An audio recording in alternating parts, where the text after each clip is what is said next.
جربنا ارخص فطاير شاميه في جنوب الرياض، والنهارده احنا في شرق الرياض عشان نجرب افضل وارخص فطاير شاميه هنا. مطعم بسيط في حي النسيم اسمه سوهاد النبك، اكتشفته الفتره الاخيره، وسعر الفطاير عنده بيبدا من ريال ونص، واصحابه من مدينه النبك في سوريا، المدينه الاشهر للفطاير الشاميه. اهلا وسهلا يا غالي، نورت المحل.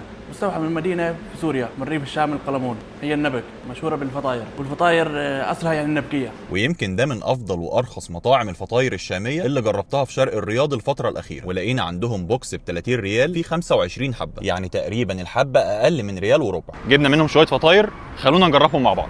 ونبدا بالمحمره، واللي كان في منها بالجبنه وساده، وكانت حشوتها حلوه وحتى العجينه كمان خفيفه. بيعملوا السبانخ بشكل مختلف شويه، والسبانخ هنا بتكون على شكل سمبوسه، وبصراحه خد منها جدا، وحاطين معاها جوز ورمان، حامضه وفيها رمان كده، طعمها حلو قوي. وجوده المواد الخام اللي بيستخدموها في الحشو عندهم فعلا تستاهل التجربه. تفتكروا بقى البيتزا السوريه حلوه زي البيتزا اللي بناكلها؟